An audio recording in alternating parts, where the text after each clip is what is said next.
Hello, welcome to the Skunk Juice Studio. Thanks for joining us this first week of spring coming on. Yes, and what is it that you and we and I do in spring? We plant seeds. Plant for the flowers, the trees, the bushes, even the beanstalks. What? Beanstalks? Yes.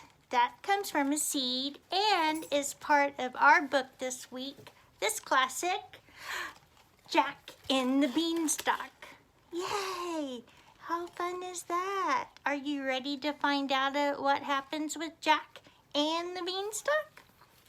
Shall we, my little petals? So, deep in the countryside lived a widow and her son Jack. Their cottage was crumbling and their clothes were patched. They were very, very poor. One day, Jack's mother said, "We must sell our cow. Take her to the market, Jack, and bring home some gold pieces." And so he went off to town to sell the cow. But before he had gotten very far, he met a strange little man. "That's a fine cow," the man said. "I'll swap you 5 magic beans for her." "Magic beans," said Jack. "Are they really magic?" "Magic they are, or chop off my beard and knit it into a sweater," croaked the little man. Magic beans. Jack couldn't wait to tell his mother. He clutched them tightly and ran all the way home. Jack's mother was furious. "We need money, not useless old beans," she cried, and she threw them out of the window in disgust. But late that night, a tiny bean sprout poked out from the ground, and it grew, and it grew, and grew. The next morning, the beanstalk stretched wide high into the sky. "The beans were magic," Jack cried. "But what's at the top?" Jack climbed up, up, up the beanstalk. At last, he reached the very top. There, shimmering in the sunlight, was a magnificent castle.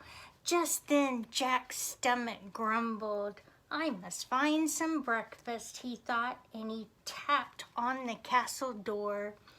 The door creaked open and a huge giantess smiled down.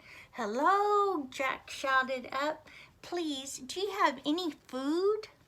"You poor thing," boomed the giantess. "Come right in, but quickly, quickly, before the giant wakes up." What a marvelous feast!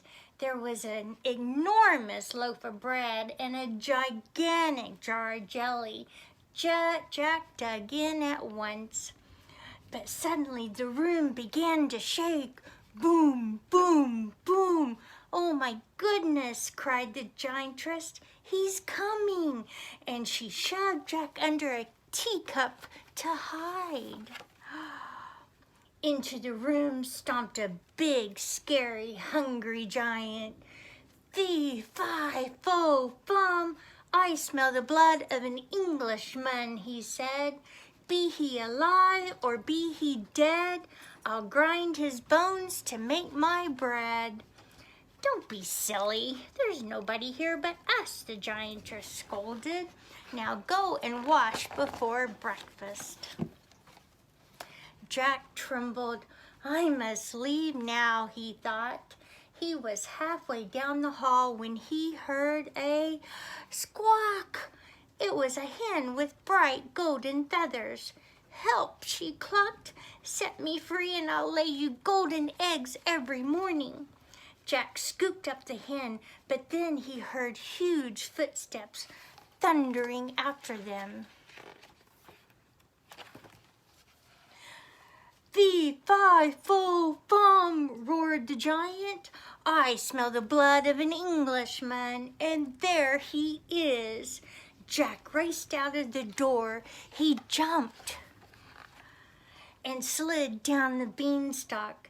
Down, down, down, all the way back to his cottage. "Mother, quick, bring the axe," he shouted. Jack's mother swung the axe at the beanstalk.